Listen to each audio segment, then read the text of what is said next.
Assalamu alaikum dear teachers and students. I welcome you all to Javed publishers. आज हम kids वाक़फ़ियत आमा बराए जमात सोएम का सबक 16 के मुतल्लिक जानेंगे, जिसका उन्वान है हिफाजत। डियर टीचर्स, आपने बच्चों को हिफाजत के मुतल्लिक बताना है, जैसे कि घर में हो, स्कूल में हो या खेल के मैदान में हो। सबसे अहम क्या है? बच्चों की हिफाजत। इंसान ने जैसे जैसे तरक्की की अपने लिए, नई नई मशीनों को जिस तरह से उसने ईजाद किया है, वैसे वैसे ही हमारे लिए मुश्किलात में भी इजाफ़ा हुआ है। हमें उनको एहतियात से इस्तेमाल करना चाहिए और अपनी हिफाजत का भी ध्यान रखना चाहिए। जैसे फ़र्ज़ करें बच्चे अगर स्कूल में हैं तो स्कूल में आप देखें कि कौन कौन सी ऐसी मशीनें हैं जिनको बच्चा इस्तेमाल कर रहा है, लेकिन वो हिफाजत से उसको इस्तेमाल नहीं कर रहा। आपने बच्चों को बताना है कि अपनी हिफाजत को मद्देनज़र रखते हुए बच्चा उनको कैसे इस्तेमाल कर सके। आप में मिसाल ले लें कंप्यूटर की। जैसे कंप्यूटर बच्चों को चलाना तो आता है, लेकिन जब वो उसको ऑन करते हुए उसका स्विच सॉकेट में लगा रहा है, उस टाइम उसको करंट भी लग सकता है। तो बच्चों को आपने बताना है कि उसको सॉकेट में कैसे एहतियात से उसका स्विच लगाना है ताकि बच्चों को करंट ना लगे। ये एक छोटी सी मिसाल है। इसी तरह बच्चों को मज़ीद मिसालों से उसको वाज़े कर सकते हैं कि बच्चे अपनी हिफाजत किस तरह। अब चलते हैं अपनी किताब के सफ़ा नंबर 92 पे। इसमें हासिलाते ताल्लुम जो बच्चों के लिए दिए हुए हैं, आप पहले वो बच्चों को बताएं कि ये सबक पढ़ने से पहले इसके क्या आउटकम्स हैं या इसका क्या नतीजा है। इस सबक को पढ़ने के बाद बच्चे क्या सीख सकेंगे। हम हासिलाते ताल्लुम की रीडिंग करते हैं। इस बाब के अख्ताम पर तलबा व तालिबात इस काबिल हो जाएंगे कि वो ज़ाती हिफाजत की ज़रूरत को जान सकें, बिजली से चलने वाले आलात, तेज़ धार औज़ार और आग के इस्तेमाल से मुंसलिक ख़तरात को समझ सकें। बिजली से चलने वाले आलात को इस्तेमाल करते हुए हिफाजती तदाबीर पर अमल कर सकें। घर में पेश आने वाले ख़तरात, बिजली की नंगी तारें, टूट फूट का शिकार छतें, टूटे हुए शीशे, आग और कैंची वगैरह की फहरिस्त बना सकें। मोहतात और महफूज रहने के तरीक़ों को समझ सकें। चंद आम आफात को जानकर उनसे महफूज रहने के तरीके समझ सकें। ये समझ सकें कि किसी भी गैर मुतवक्के सूरत हाल से निपटने के लिए उन्हें अपने वालिदैन, असातिज़ा और सरपरस्तों से कुछ नहीं छुपाना चाहिए। अब बच्चों को सबक की तरफ लेके जाते हैं। जदीद आलात और मशीनों को इंसान की सहूलत के लिए बनाया जाता है। ये मशीनें और आलात हमारे रोज़मर्रा के काम सर अंजाम देने में मदद देते हैं। इनको अगर एहतियात से इस्तेमाल ना किया जाए तो ये बहुत से ख़तरात और मसाइल की वजह बन सकते हैं। इसलिए इनके इस्तेमाल में एहतियात करनी चाहिए और अपनी और दूसरों की हिफाजत का ख़याल रखना चाहिए।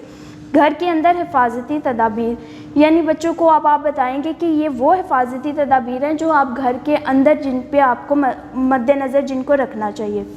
घरेलू बरकी अशिया को इस्तेमाल करने के लिए दर्ज झैल बातों का ख्याल रखना ज़रूरी है। इनमें बिजली की नंगी तारों को ना छुएं, गीले हाथों से या गीले फर्श पर खड़े होकर बरकी आलात को मत छुएं। नंगे पाँव भी बरकी आलात को मत छुएं। बरकी आलात को पानी से दूर रखें। यहाँ बच्चों को बरकी आलात के बारे में बताएं। वो आलात जो इलेक्ट्रिसिटी से मुंसलिक हैं उनको बरकी आलात कहते हैं। प्लग को सॉकेट में लगाते और निकालते वक्त पहले बटन स्विच बंद कर लें। ऐसे बरकी आलात हरगिज़ इस्तेमाल ना करें जिनमें कोई ख़राबी हो। अपनी उंगली या कोई धाती चीज़ भी सॉकेट में हरगिज़ ना डालें। बरकी आलात को बच्चों की पहुँच से दूर रखें। तेज़ धार आलात जैसे चाकू, छुरी या कैंची को एहतियात से इस्तेमाल करें। गैस वाला चूल्हा या हीटर इस्तेमाल करते हुए एहतियात करें, क्योंकि आग से कोई बड़ा हादसा पेश आ सकता है। आग जलाने के लिए माचिस की जगह स्पार्क, चिंगारी वाला आला इस्तेमाल करें। घर के बाहर हिफाजती तदाबीर। अब ये वो तदाबीर है जो बच्चा बाहर जाएगा जिनको बच्चे ने मद्देनज़र रखना है। इनमें सड़क एहतियात से पार करें, ट्रैफिक के कवानीन पर अमल करें, बिजली की लाइनों और खंभों के करीब मत जाएं। बारिश के दिनों में बाहर निकलने में ज़्यादा एहतियात करें, क्योंकि गली मोहल्लों में खड़े पानी के नीचे छुपे किसी गड्ढे या गटर में गिरने से हादसात हो सकते हैं। बिला ज़रूरत घर से बाहर मत निकलें। अगर बाहर जाना भी हो तो अपने किसी बड़े के साथ जाएं। किसी भी ऐसे शख्स से कोई चीज़ मत लें जिसे आप जानते ना हो। डियर टीचर्स, ये बहुत अहम पॉइंट है। इस पे आप बच्चों को ज़रूर आगाही दें कि जब वो बाहर जाएं तो किसी भी ऐसे शख्स से कोई भी चीज़ या उसका कोई भी इशारा मत देखें या मत लें उनसे कोई भी ऐसी चीज़ اور ایسے شخص کے قریب بھی مت جائیں جنہیں وہ نہیں جانتے. اگر وہ اپنے پاس بلائیں تو ان کو آپ اگنور کریں. یہ بچے کو آپ نے لازمی آگاہی دینی ہے. اپنی ہر بات اپنے والدین یا بڑوں کو بتائیں. اگر آپ کو کسی سے خطرہ محسوس ہو تو فوراً شور مچا دیں تاکہ ارد گرد کے لوگ آپ کو خطرے سے بچا سکیں. اگر آپ کو کوئی چھوئے جس سے آپ کو اچھا نہ لگے تو اسے منع کریں. قدرتی آفت. اب بچوں کو بتائیں آفت کیا ہے. اس میں یہ ہے ایسا حادثہ جس میں بڑی تعداد میں انسانی جانیں ضائع ہوں، عمارتیں اور وسائل تباہ ہو جائیں، آفت کہلاتا ہے. جیسے زلزلہ آ جانا، سیلاب آ جانا، یہ سب قدرتی آفات کا حصہ ہیں. یہ آفت کسی انسانی غلطی کی وجہ سے بھی ہو سکتی ہے، جن میں آتش زدگی، آگ لگنا، بم دھماکے اور صنعتی حادثے وغیرہ شامل ہیں. کچھ آفات قدرتی طور پر بھی ہو سکتی ہیں جن میں انسانی عمل دخل نہیں ہوتا. یہ کم وقت میں زیادہ تباہی پھیلاتی. ان میں زلزلہ، سیلاب، سونامی، آتش فشاں پہاڑی علاقوں میں تودے گرنا اور سمندری طوفان وغیرہ شامل ہیں. قدرتی آفات کی 100% پیشگوئی نہیں کی جا سکتی. قدرتی آفات کبھی بھی اور کہیں بھی رونما ہو سکتی ہیں. ان کو روکا نہیں جا سکتا لیکن ان کے اثرات کو کم ضرور کیا جا سکتا ہے. اس کے لیے چند تدابیر درج ذیل ہیں.